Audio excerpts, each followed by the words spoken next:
Now, this one is long overdue. There's going to be loads of people that will be very happy that I've finally got Danny Wareham of Fergun. Have I pronounced that correctly? Fergun? It's close enough. Feargun. Feargun. Now, for those of you that watch Get Out of Rap TV, you'll know Danny's contributions are always so insightful. So I'm really looking forward to this. Thanks for coming on, Danny. Thanks for inviting me. The pleasure is absolutely all mine, Martin. You're a star in this industry. We're just basking in your glow. Just basking in your glow. Well, the reflection off my massive forehead. So, if for people watching on YouTube, they're going to see the bees around you. Let's start with the bees. Why bees? So, two reasons. First and foremost, my partner is a massive bee fan, which by default makes anybody else's partner a massive bee fan as well. But the main reason is that I'm quite mantra driven in the work that I do. It helps keep me aligned. And my number one mantra is happy bees make tasty honey. Organizations tend to focus very much on the outputs, on the honey. So what's our performance, our KPIs, our outputs, our EBITDA, etc. Whereas I believe that if you have the right people in the right environment, you have the right leadership, support, structure, culture, and engagement, then actually the performance is a side effect of that. So, and even if I'm wrong, which I'm not, spoiler alert, most of the companies looking at the output, I focus purely on how do we create the right environment and the right conditions for the bees. Now we're going to touch on your expertise and knowledge and what you do now in terms of helping companies. But where did it all start for you? Where did your journey to this point start? Where would you start? It's a great question, because I think as you get older, you start to realize parts of your life and parts of the way that you behave and you see things kind of drop into place, and you didn't realize why. So the point at where they dropped in, obviously I was a little older, I did some retrospection and kind of and worked out why I think the way I do, why I feel the way I do. So from a professional level, I used to be I'm quite process orientated by default. I like to know why things work. I was always taking things apart and trying to put them back together when I was young. And I worked for a contact center that was incredibly frustrating for the employees, because customers often knew information before the employees did. So you had people in the sales channel not knowing the pricing, where the customers were telling us what the pricing was. And the project methodology for launching products and services at the time had a kind of sign-off gated process for customers. So you couldn't release something unless a customer knew where to go for info, where to go if it went wrong, how to get the pricing. But there wasn't something comparable for employees. So I kind of manufactured myself a secondment into that sort of project area with an agenda to introduce the same sort of thing for employees. So you couldn't release the product or proposition unless employees knew where to get it, what to do when it went wrong, how to get the pricing, etc. And what I found through that, I went in quite blinkered and process driven. And what I found was that the process is important, but actually nobody comes to work wanting to do a bad job. That's mantra number 2. And so when processes fall over or things go wrong, actually your employees will paper over a lot of those cracks and a lot of those mistakes. And conversely, even if the process is absolutely perfect, even if you bring in a brand new system, it's absolutely perfect, if your people aren't on board and they don't see the passion and purpose in that change, then actually they can undermine it as well. So that was about 18 years or 19 years ago. And that kind of moved me away from being a database Dan to much more holistically looking at how do you drive the behaviors in the people that you want to drive purposefully. I guess, though, thinking you'd rather have it that way around. You'd rather have the foundations of understanding processes, understanding where bits fit, and then you then start to think about the people, because often people-focused people struggle sometimes with the process. You're absolutely right. And quite often process-driven people tend to forget about the people aspect until later on in projects. So you see late engagement of stakeholders are actually going to use the change, use the new system, use the new process, etc. On the flip side, people that are particularly people-focused, if they don't have the process side and they don't understand that culture and employee engagement is a strategic tool, then you tend to just have fun stuff or novelty things that are introduced to your organization. So, Google have got a slide in the office. Let's do that. Let's start a 5 a.m. club. Let's have dogs in the office. And those are all really fantastic perks and environmental things. But if they're not supporting the process and the purpose of your organizational strategy, then it's just a nice thing to have. And actually, culture is far more powerful than that it can help. It can blow with you, blow your organizational sails in the right direction if you align the behaviors, the processes, the artifacts, the taboos, the rituals, all these sort of things with your organizational strategy. And that's really what I try to convert people to thinking. Stay away from the shiny, shiny. Let's put some rigor and structure around, and let's get that wind blowing with your sails. Do you find then is that there have been organizations that will do just the shiny, shiny, so that they will say, we're going to get a slide and we're going to do an area, just a ball pool, and that should be enough? There are, but organizations that are serious about employee engagement will always have a strategic plan behind it, a people plan behind it. It won't just be the shiny, shiny for the sake of the shiny, shiny. What you tend to find, though, organizations that are kind of watched from a distance to see what they do. So Google put a slide in, for example, or how much do certain places pay, or what's the perks around, if you work on the railway, do you get discounted travel, that kind of thing. They tend to get more focus from people that don't work there going, look what they've got, the sort of little green-eyed monster pointing them out. Whereas when you work in the organization, culture is broadly invisible because it's just how things get done here. This is how we talk. This is how we dress. This is how we behave. So all those things that are perks and shiny, shiny for everyone else, they're not for the people within the culture. That's just how we get things done here. So to answer your question, yes, you do see that, but it tends to be people looking into other people's organizations rather than people within the organizations themselves. So you spent a long time in contact centers, and then was there a moment where you just thought, I want to branch into doing this on my own? I want to make a real difference. What happened? So there was, I'm quite lucky because I've worked for one telecommunications company for nearly 20 years. My contact center career is just over 25, 26 years. So a huge chunk of my adult life has been spent at one organization. But when I started there was 2 phones and 3 tariffs, and that was it. And by the time I left, you've got self-driving cars and a dongle you can hang on a cow's bum to tell the farmer when it's pregnant. So there's huge change in the industry, in the sectors that they now operate in. So I'm quite fortunate that it feels like I've worked for maybe 20 different companies, even though I spent 2 decades in one place. But certainly the trying to change organizations from the inside and change the way that we perceive good. I've done that for a very long time. I've done that for probably 16, 17 years at that time. When I left that particular contact center, I took some time out to self-reflect because I felt I had this kind of moment of, I feel like I'm good at what I do, but I've only done it in one organization, albeit that organization's changed a lot. So am I actually any good? So what I'll do is I'll go to university, and the student cohort that I'm in includes people that are very senior leaders from around the world, in fact. So I can learn from the students, and I can learn the academic ways of the world as well. And that kind of gives me some more tools and more experiences and some validation that I do actually know what I'm doing. However, the trade-off was that I had less time. See, I'm doing university and I was job seeking at the time.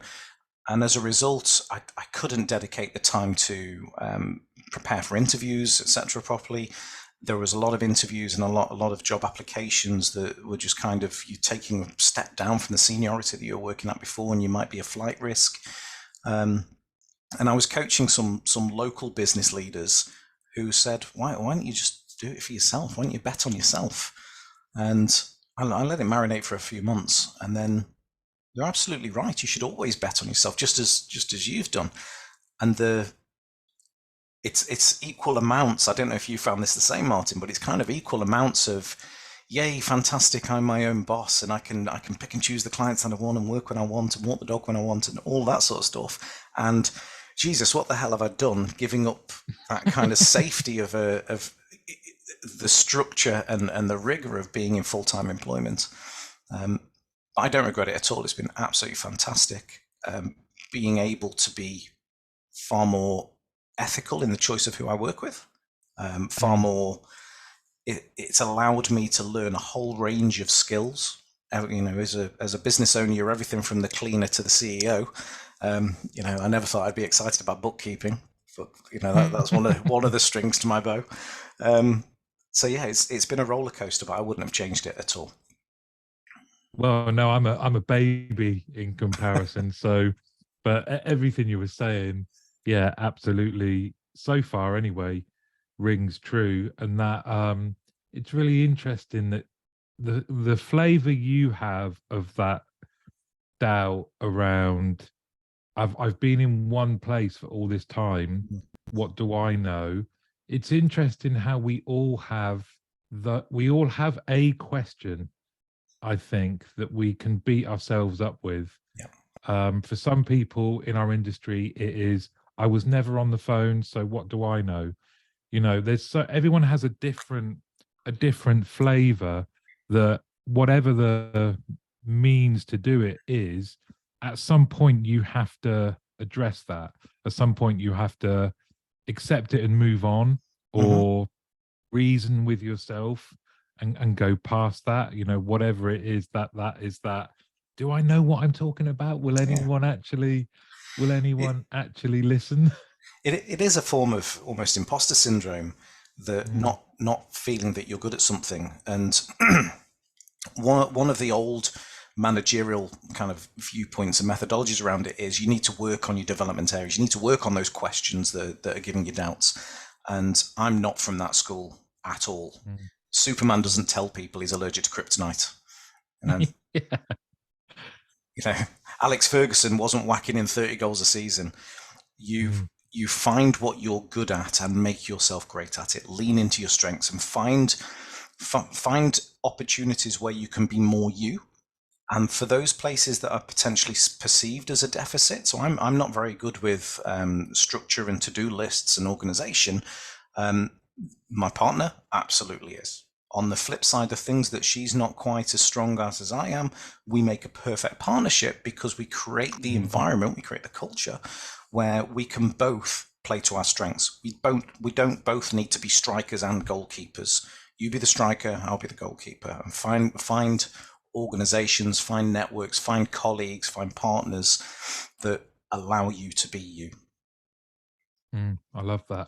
Now, culture. I know from you coming on the LinkedIn Live, I wait for the comments because I find them so insightful, and I genuinely learn a lot. And I'm not joking. But culture probably hasn't been as prevalent in terms of a phrase, and people saying it makes a big difference where I choose to work or whether I stay in a company. With it being so prevalent and so broad, that's got to help you. But does it mean that you have to kind of, when you first work with companies, help unpick what the understanding is and what it actually means? Again, a good question, because culture is a kind of amorphous, ambiguous, abstract idea. And actually, before I even work with a client, in attracting a client, you have to kind of find your way of explaining how you're going to add value to their business. And part of that is explaining the impact of culture. And you're right in that discussions around culture can feel a bit almost faddy. It's it's a key buzz phrase in kind of the HR world, and the interpretation of those things tend to be, how do we create a great place for our employees to work? How do we make it fun and lively and exciting? Which are all noble goals. But actually culture is far, far more powerful than that. And to give you a contemporary example, if you look at what's going on with the railways at the moment, if I just pick on Avanti West Coast at the moment, I'm not here to talk the politics or anything about it, but Avanti West Coast took over from Virgin Trains about 4 or 5 years ago. The tenure on the railway is very long. So actually they have the same employees in the same buildings and trains, working to the same conditions and rules because they were 2P'd over, being paid the same amount, very comparable perks. So why is the customer experience between those two organizations, so as a customer traveling with Virgin Trains or a customer traveling with Avanti, why is it so different when all of the things are exactly the same within the organizations? The difference is culture, and culture is driven hopefully strategically from your overall vision. Virgin's vision was, or their mission was, we're the holiday before your holiday. We know nobody gets on a train for fun. They're going somewhere. They're going to a business meeting. They're going to the airport. They're going to see friends. So we're going to be the holiday before your holiday. We're going to make it as seamless a journey as possible. And the values that fall out of that are things like the customer owns the information. So they're very open with what they tell you on the trains through the tannoys when trains are late, and they apologize and so on. There's no kind of excuse making, etc. So the way they behave, the way they react to situations, the way they determine what good looks like, the way we get things done around here, is driven from their vision and purpose, through their missions, through their behaviors. Avanti's mission and purpose is very different. They're much more focused around stakeholder return, maximizing share value, which again is a noble target, but because it's a different mission and purpose, you get a very different flavor of how people are expected to behave. And the upshot is it's not whether it's a fun place to work or not, the impact to your bottom line, the impact to the customer experience, and the impact of whether people will decide to drive somewhere rather than pay for your service. That's what culture does. It's that's fascinating, and it's such a great example if you are having to explain to someone what culture is, but also the impact. Because like you say, if all of the structure, the inputs, the people, what they're paid is exactly the same, why is there such a difference in performance, in probably, I imagine, other measurable KPIs like attrition and sickness and things like that? It's such a good example. And then you start to think, well, this can apply everywhere. This is why team performance can change when the team manager or team leader changes. It's the same people doing the same job, but all of a sudden performance drops through the floor or skyrockets, one of the two. Exactly. And at a kind of micro level, you get it when you change maybe a team leader, and the frontline agents get a different feel from what it's like working here. The same can happen with an acquisition. So if your organization is merged or acquired by another one, you'll hear comments on the front line and your team leaders and your ops managers saying things like, "Oh, it's not like what it used to be. It doesn't feel the same. Do you remember?" And there's this kind of rose-tinted glasses. It is like it used to be. Objectively, it is. It's still the same salaries, the same people doing the same jobs in the same buildings. But yeah, that's that cultural win that we're talking about. And in any social group, culture happens by default. It just automatically happens. You can also design it, and design is always better. And you'll see this.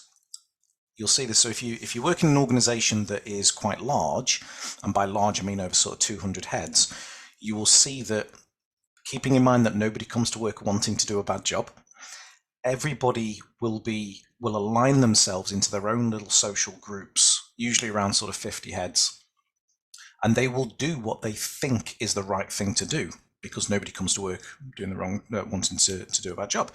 So you get different interpretations of what the business is about and what sales think it's about, what customer care think it's about, what technology think it's about. And then you end up with this kind of tribal, siloed behaviors between, that create limiting beliefs. So customer care are looking at sales saying they're all ropey and they'll sell anything to anyone. You've got salespeople looking at customer service saying, they've got no commercial acumen, they don't know how to run a business, give away too many gestures of goodwill. And ultimately, it's down to the predominantly the leadership, not always or not entirely the leadership, but it's sort of down to the leadership to be clear and articulate on why are we here, what is our purpose, so that you can get alignment in those behaviors and the way we get things done around here. And that's usually what's missing from organizations. How much of that comes down to communication, not just top down, but in between all of the teams, and communication that reminds people of their raison d'etre, if you like. Our purpose here is this, and we all have to buy into it, and we all play slightly different parts. I can remember I was part of a company, and we were taken over. And again, now that you've kind of prompted this, it's made me think that led to a cultural change, but actually practically nothing changed. The company that bought us did nothing, but for a long time, in the absence of really clear communication, we were like, well, they're going to do something. Something's going to change. Has it changed already? Yeah, it feels like it's changed already, doesn't it? But nothing had actually changed. So there's those jungle drums kind of beating the way around the. So in a vacuum, excuse me, in a vacuum, people will make up their own mind based on evidence that that is either there or that they feel is there as well, because we start to look to things to reinforce what we already believe. So things like our confirmation bias goes looking for this. Communication is vital, but it is also seen sometimes as a bit of a whipping boy. Our culture here is not where we want it to be because our communications are bad. Let's go and get a new work platform. Let's go and get popular, or Facebook or something. Again, the shiny, rather than starting with why is it important what we do? What difference do we make in the world? How do we make our customers' lives better, etc. That purpose is what needs translating through. And you don't need, although communications is important, that only tells people what to do. If I put a spin on it another way, if culture's felt emotionally, just like love. So if we think about the communication strategy that you have in place with you and your partner, do you have an email cascade that goes out every Monday at 10 o'clock? No, of course not. There's a newsletter. Yeah, there might be a card that comes around the 14th of February, but you know that you love each other because of the constant, consistent small things that let you know that you're on track. And that's a unique language between you and your partner. Nuzzling your nose in her ear will mean something different in somebody else's relationship. And cultural identity is very similar. I'm not suggesting that contact centers should go and nuzzle noses in ears, but each to their own. I know. I'll park that story that's just jumped into my head. But the small, consistent, authentic things that go on throughout your business are far more powerful than what's your communication strategy, when's the email due out, etc. Things like how your managers talk to you, the language they physically use, what your coaching sessions are focused around. I've been into clients that say they're all about the customer, and then the word customer isn't used anywhere in their business. They're clients, so it's little things that hide in plain sight that really make the difference. It's that nuzzly nose. It's not the big bunch of flowers once a year. It's not one big com. It's not one big award. It's constant. And how, for the work that you do,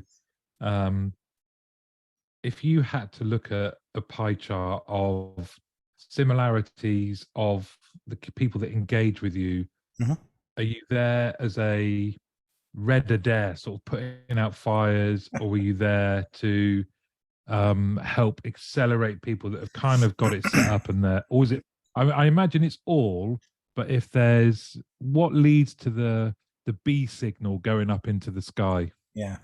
There's a terrible cliche about business consultants that we read the time off your watch and then get paid for it.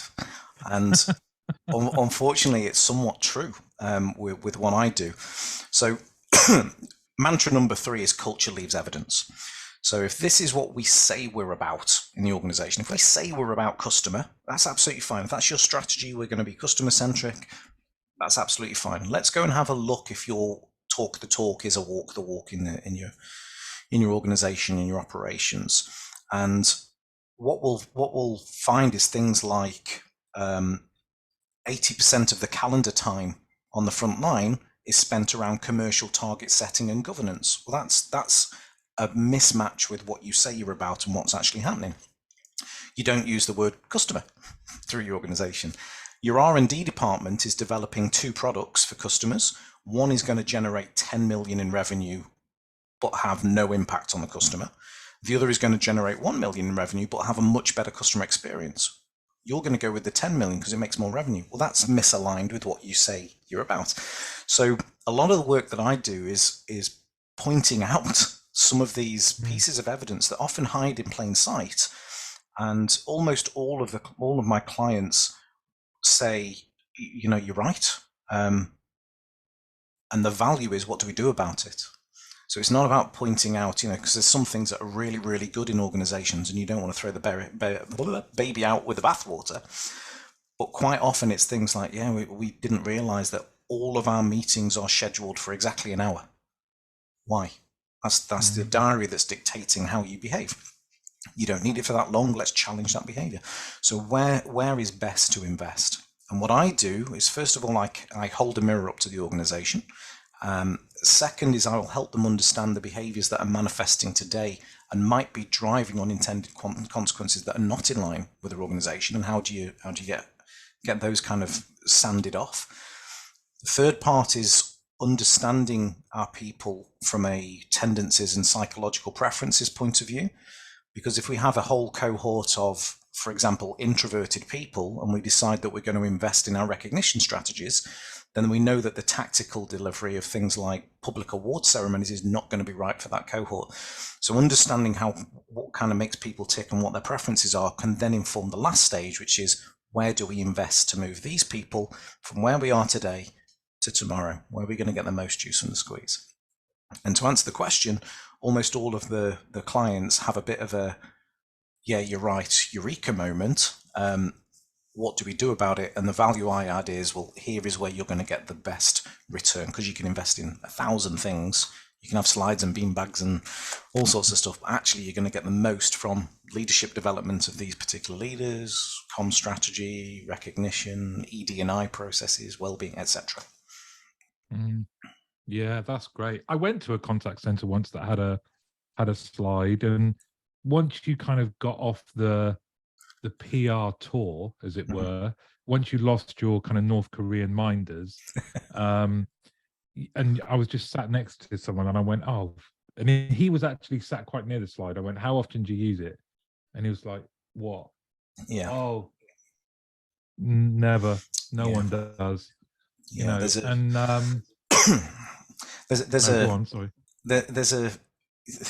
the challenge is that you're fighting against a human psychology with this. So there are different types of motivators.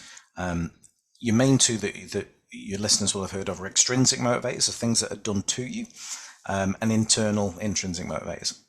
Extrinsic are things like your salary, your pay, recognition, the slide in the office. And the challenge with extrinsic motivators is there is a process in your brain called hedonic adaptation. And what it does is it tries to get your brain's kind of happiness level back to a baseline. And the idea is that if you suffer trauma or bereavement, you have a dip in your happiness, it works hard to get you back to a base level. If you have something really good happen to you, like you win the lottery, you have a huge spike in happiness and it gets back to a base level. And you will have experienced this. You will have bought a car, for example, and on the first day, second day, you've driven 100 miles showing it off to your friends and you're dead happy about it. 3 weeks later, it's just a thing. It's just a tool. You will have won a PlayStation from work, and you go, oh, wow, that's fantastic. it's on eBay within a week.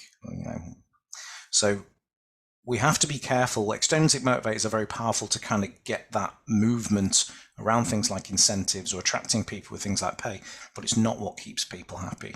It's not what keeps people motivated. And that is things like purpose and aligning their passions, which are intrinsic motivators. So yeah, the slide, I knew where that conversation was going straight away there. Yeah. Didn't even notice that. Yeah. It's interesting, isn't it? Because I think I as an ops leader, I spent a lot of time devising games, incentives, and we'd utilize our team and we had some great people. One actually went on to work at the BBC as like set design. She was amazing. She used the wall space, and we had great, you'd walk into like Narnia, but we had great board games all up on the wall, and it took ages, and we would make sure the rules were fair, and you kept as many people motivated for as long as possible. And I'll never forget, we finished one and we handed out all the awards. I hadn't even gone and sat back down, and 3 people asked me, "What's next? What? Give me the drug. Give me the drug." Yeah, and I was like, "I don't know. When will you know?" Yeah, and organizations spend a huge amount of time on what they perceive as engagement, which is coming up with the ideas and how can we do something that's novelty and something that's going to stand out, etc. There are genuine benefits of that. It's an extrinsic motivator. So you will see a spike in performance, a spike in happiness. You'll have a kind of halo/Hawthorne effect that happens. An organization should still do that. However, there is a check and balance just to say, why are we doing this? What ultimately are we trying to achieve with our people? There's a mismatch in the way that organizations often work today, in that we know that there is no such thing as a job for life anymore. We know that 50% of people between 18 and 23 will have had 3 jobs in the last 12 months. Yet we don't prepare people to leave our organizations.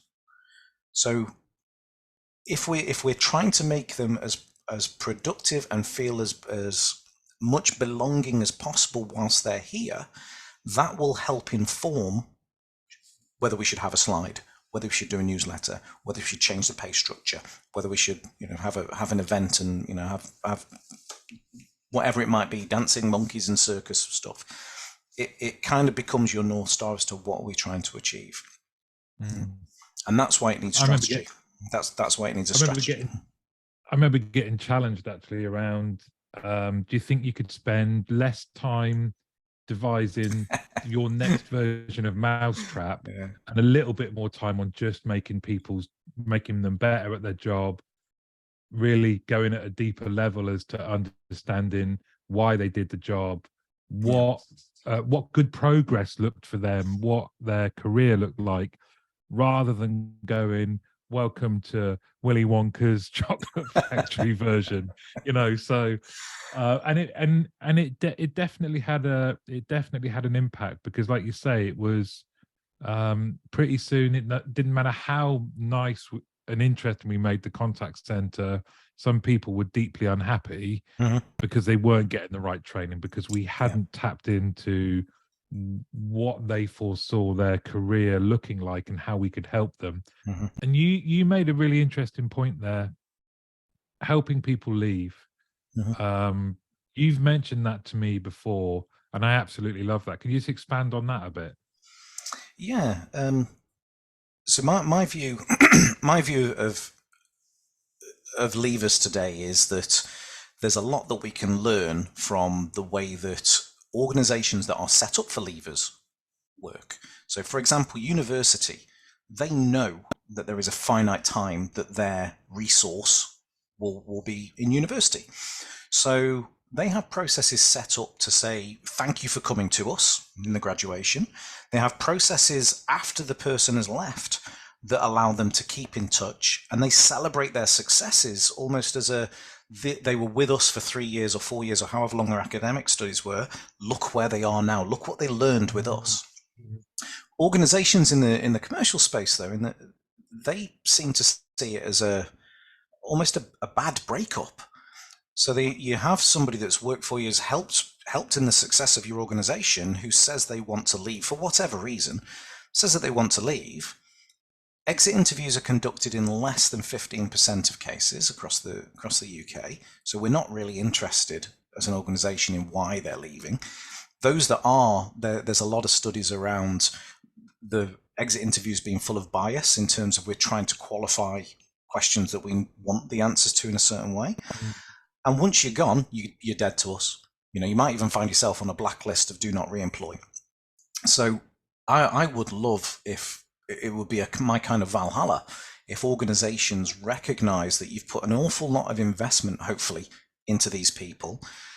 They have grown, which means they are going to leave if there's not opportunities elsewhere in the business, but there shouldn't be any kind of penalty or perceived penalty around that, because actually it can still be a really good relationship. You never know who's going to come back through the door in 5 years, 10 years time. And it's a great part of your own employer brand to say, look, we care about our people, even if they're not our people anymore. Look what they achieved with us. I'd love that. Wouldn't you love that? Wouldn't everybody love that? Yeah, I love it. And I've said this before a few times, actually. There's a certain freedom that comes from being a leader, that if you can say to people, I'll help you leave. Mm-hmm. I will help you with your career, recognizing that I think it was a bit easier at first because I was in outbound sales, and that came with an understanding that it was a minority that did it for a long period. I very much focused on, we're going to make it the best time possible for you here, and we're going to teach you skills that will serve you well in later life. And that's from the manager's point of view, but also I would hope the team members' point of view. It's quite liberating. It removes a lot of the perceived emotion from that relationship, because you're like, look, we're all about progression. We're all about kind of growth mindset. And like you said earlier, you win or you learn, right? Which is in sales, if you take everything badly, you're not going to be sane at the end of your first shift, let alone, because it's all rejection, but it's how you what do you do with it that's important. Yeah, absolutely. And supposedly the purpose of leaders is to create more leaders. So we can't all be leaders in the same organization. So we're creating attrition, but not all attrition is bad. And to take it one step further, the amount of things that I've learned from people that I've been lucky enough to be kind of custodian of, that I've learned from, it's fabulous. And I lose all of that if it's seen as a kind of father-child or a subordinate superior relationship, and you're seen as a resource. Nobody wins from that. You leave a sour taste in the mouth of the person that's leaving. That affects your ability to attract talent in the future. You don't learn anything as the manager or leader. There's no winners. It seems crazy to me. You've mentioned mantras, and I think I've counted 3. What do you have? Other mantras? I have a few, and they all serve the same purpose, which is to keep me on track. So, for example, my number 2 is nobody comes to work wanting to do a bad job. So, when I was at this telecommunications company, the sales team there was a reputation outside of the sales team because of the MI reporting that showed there were certain sales that were not compliant, that it's because the salespeople are all dodgy. So they're all selling anything because they're only motivated by commission, apparently, which is a fallacy. But don't get me started on that. But this limiting belief was driven by, we must employ some right cowboys. If you go in with the mindset of nobody comes to work wanting to do a bad job, then when bad jobs happen, it takes the accusation and the blame away from the individual to what's driving that behavior. And actually, I created a role that was originally, it was advertised as a kind of policeman's role. So we've got some reports that say our people aren't adhering to certain performances. We need someone to go in, analyze things, and slap some wrists. By going in with a Nobody comes to work wanting to do a bad job. You're able to have a look through the data and go, right, the vast majority of things that you think are reporting as nefarious actually are because of other things. So for example, with delivery charges, you had to charge a delivery every time you sent a handset out. However, 18 months earlier, there'd been a huge sales campaign to what we call farm the base. So you have a prime contact, you try to sell them additional lines for their partner or children, etc. And they all become eligible at the same time. So the salesperson, you've got 3 phones that are being delivered to you. I'm not charging 3 deliveries, so I will charge 1 delivery. I can afford it on my kind of profit targets, etc. However, that shows that you're only 33% compliant. So somebody needs their wrist slapped. So what I did by going in with this mantra was able to say, look, 99% of the agreements that are going through are above board and it's a reporting issue.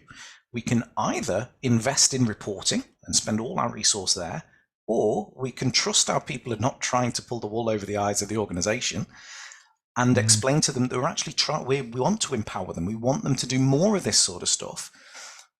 And instead, we'll put our emphasis on certain red lines that are absolute no-nos, and those will have to be explained by the operation.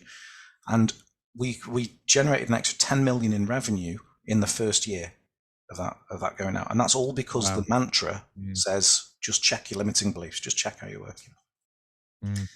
And that comes back to your kind of process background, that rather than just think, hang on a minute, we need a marshal to come into town and sort out all these cowboys. Let's start looking at, why is it that, is it something as simple as a confusing policy? Is it something as, or no, they're all up to no good? Yeah. And they're rarely, another spoiler alert, rarely all up to no good, because everybody comes to work wanting to be part of something and wanting to be purposeful in what they do. The challenge is that there's a lot of roles that don't offer that become survival roles. You know, I'm here to earn a crust to pay for my ridiculous electricity bill. And it's the role of leaders to create environments where people's personal values and their personal drivers and their personal purpose is as aligned to what you're trying to achieve as possible. And that might mean that people leave your organization because it's not a right fit. But if my employer is trying to get me to work in a way that is different to my values, that's where toxicity is created. It's not that workplaces are intentionally trying to be toxic, it's that you're trying to get me to behave in a way that I don't agree with. So being open, transparent, and aligning values where possible to a common purpose is one of the ways that strong, sustainable cultures are built. How would people listening to this take a litmus test of their culture? I mean, I would assume that everyone kind of be able to say our culture is, and then put it on some kind of scale of it's good, it's okay. But what would you suggest to people are more revealing measures, as it were? Again, a really interesting question, because if you pardon the metaphor, a fish doesn't know it lives in water. You know, culture is the way we get things done around here. So even in cultures that are horrendous to look at from the outside, so you know, Twitter is going through it at the moment with Elon Musk. To the outsiders stood on the shore that can see into the water, it's obvious to us that, you know, we wouldn't want to work there. Although there will be other people on the shoreline going, yeah, actually, I don't mind my pound of flesh if he's going to reward. So, but for the fish in the water, they can't always tell. So when it comes to analysing your own culture, the fact that you're in it, and particularly if you're tenured and been there a while, makes it very difficult, because the culture supports you. You know, you've lived through it and it's part of what you do. So actually, one of the best ways of kind of getting a feel for what it's like and how we get things done here is new starters and leavers, particularly leavers that have started somewhere else, because they're on the shore. They can see into your water. If you've got high fallout attrition in the first 4 to 6 weeks, you know that there's something misaligned between the dream that's been sold and the reality of working in the place. And sometimes it's very easy to kind of, it's the recruitment process, or it's the onboarding process, or, you know, IT didn't get them a laptop fast enough, or whatever it is. But the reality is people don't leave because their laptop was a couple of days late. That's a good litmus test for whether what you say you're about and what it's actually about. Exit interviews are the same, because they will have experience of what it's like to work where you are. And if they've started somewhere else, they'll also have a comparison, so they know what other cultures are like too. So the end of the employee journey is the most powerful place. I love that. And I've heard of companies that will specifically ask new starts to kind of do like a quasi audit on them when they start. And we actually at a previous company had some people come in, and they were so blunt, it was uncomfortable, and actually easier for them to be ignored and go, well, we don't like the cut of their jib. Yeah. Look how they've conducted themselves, because they've come in here and said we're rubbish. Yeah. Yeah. We said, tell us, take the gloves off and tell us. Hang on, stop hitting me. Yeah, it's that is an indicator of your culture straight away. So if culture is purposeful. So I always use the analogy, I used it recently of, imagine you work in a place that's really enthusiastic and energetic, and it's a buzz. And on a Friday, we all get dressed in our football kits and go to the pub at 2:00, and we've got to grab a grand machine. And based on our performance, we get time in there to grab vouchers. Isn't that an amazing place to work? Well, congratulations, you're the worst funeral director ever. So culture is not about fun. It's about what you're trying to achieve as an organizational strategy, and how do you align the behaviors that way. And the best cultures are safe, and they're not only purposeful, they are safe. So people can raise their hands and say, I don't agree with that, or actually, this was my experience, or I need help. That psychological safety is incredibly powerful. And we have to be prepared as organizations and as leaders to take that uncomfortableness and look at it objectively, because the world looks completely different based on your path through life. The world looks completely different to a fish. Yeah, that's very true. Now, as we approach, you see the tech layoffs at the moment are just horrific. Huge numbers. The manner in which some of it's being done is abhorrent.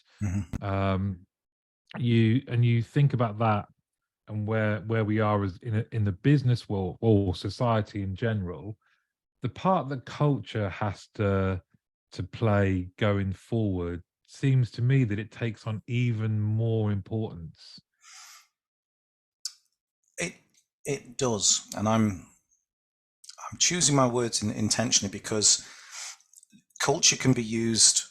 It can also become a whipping boy, just like communication. So layoffs are sometimes unavoidable.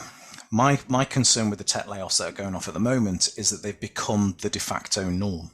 So we're behind in some sort of arbitrary performance that we agreed. We said to our shareholders we'd deliver 5%, we're at 4.5%. How can we cut costs? People are our biggest costs. Off you go, and it feels inhumane. However, culture is before all of that. Culture is what made you think that how we get things done around here allows for that. So if to use a different analogy, if you're a family of 5 and you're just getting by, excuse me, on your salaries, and then something happens externally, the market changes in the metaphor. So, for example, gas and electric prices go up, or the cost of bread goes up. You would never think, well, Tiny Tim, you're off. We've got one less mouth to feed. That'll save us some funds. Because that's not how we get things done around here. You would look at you would exhaust every other option before you get to that point. And I feel that in some of the tech layoffs and the other layoffs that are going on, that hasn't happened. It's almost become, I know some organizations factor it into their budgetary processes. We have a headcount target to hit, and how can we slim that headcount? Let's have a look at that every April or every November or whatever it is. And that, given my purpose is all around creating spaces where people belong, where they can contribute safely and purposefully without fear of ridicule or reprimand, that really doesn't sit well with me at all. Well, and just another question that always seems to float around when it comes to talking about culture and I want to ask you as an expert, if you God hear bless. companies, if you hear companies, I'm not sure I count as an expert, but I will yes, you do. throw my tuppence in. Um, if you hear companies refer to themselves as a family, is that a red flag for you? It can be. It can be. So, for a few reasons, every family has dysfunction. Every family. So, if the phrase is used to mask that there are, we expect you to do things that you might be uncomfortable for. We want you to go to that weird uncle's birthday party and keep your mouth shut, or whatever the equivalent metaphor is in the organization. Then yes, it can be a red flag. But there are lots of red flags that organizations can have. Things like it's the mismatch between what you say you're about and what you do. So if you see a job advert for an organization that says we're a energetic young workplace where that operates on open honesty and transparency, and then the job doesn't have the salary in it in the advert, that's a disconnect between what you say you're about and what you're about. So, and people feel that, even if you don't know where to look, even if you're not a cultural expert, when something's not right. It just doesn't feel right, and you'll start to see. I don't know if you've been in this situation, but you'll start to see organizational values become weaponized. So you'll see things like the telecommunications company had speed, simplicity, and trust. And then when things went wrong, or if it was difficult to get a password reset or mundane things, I thought we operated with speed. We're a communications company, can't communicate with each other. So you start to see toxicity creep in and weaponize values. But everybody comes to work wanting to do a good job. So something is driving that behavior, and that is culture. Give me integrity. I want to beat him with the integrity stick. And again, I know this is a very Simon Sinek thing, but it's just a word. It's just a noun. Values need to be verbs. They need to be something that you do. The hashtag of be kind means nothing unless you actually get off your backside and go and do something with that kindness. So integrity is the same. If you have a bit more integrity today, I'll try my best. You've got bigger problems in your business if you need to tell people to do the right thing. It's bring those values to life, turn them to verbs, and set expectations. Culture is not just the worst tolerated behaviors, things you let slide. It's also the best tolerated behaviors. So if people are doing things that you want them to do and you're not catching them doing it right, then that's just as bad as you'll just end up with a beige customer service. You end up with a beige workforce. It will just quiet quit. It's so true. I can remember saying to, when I was managing team leaders, saying to them, the last place I want this to be is a consequence-free environment. Mm-hmm. And I said, what I mean by that is, when people leave today, I want you to see them and to say, you've done a good job, or don't worry, tomorrow will be better. Or there's nothing worse actually than being a good performer and walking out, and not that you wanted fanfare and garlands of flowers thrown. It would have been nice, but it wasn't that. It was just that somebody had seen you. Somebody had said, "You've had a good day today. It's been cracking. Well done." That kind of you matter validation. You matter. And then to bring it back to the weaponization, you see that as well. If you build awards, for example, of Dave has done X today, well done, let's all give him a pat on the back. If Sarah did the same thing the day before and it wasn't picked up, you start to get kind of sniping, and that wasn't recognized with me. So it's important that we're humane and we're authentic, but we're not just doing it because the boss's boss says I've got to say thank you to everybody on the way. We've got to say thank you because we want to say thank you, because that's how we get things done around here. Danny, it's been an absolute pleasure. You definitely can wear the mantle of, I was going to say Queen Bee of the culture world, but just top bee. Yeah, I don't think there are any king bees. I'm not sure that's how bees work. Danny, thanks very much for coming on. It's been brilliant. Thank you very much. Pleasure again is all mine, Martin, and good luck with the self-employment. Thank you. I'll be knocking on your door a lot for advice. Always welcome. Coffee's on.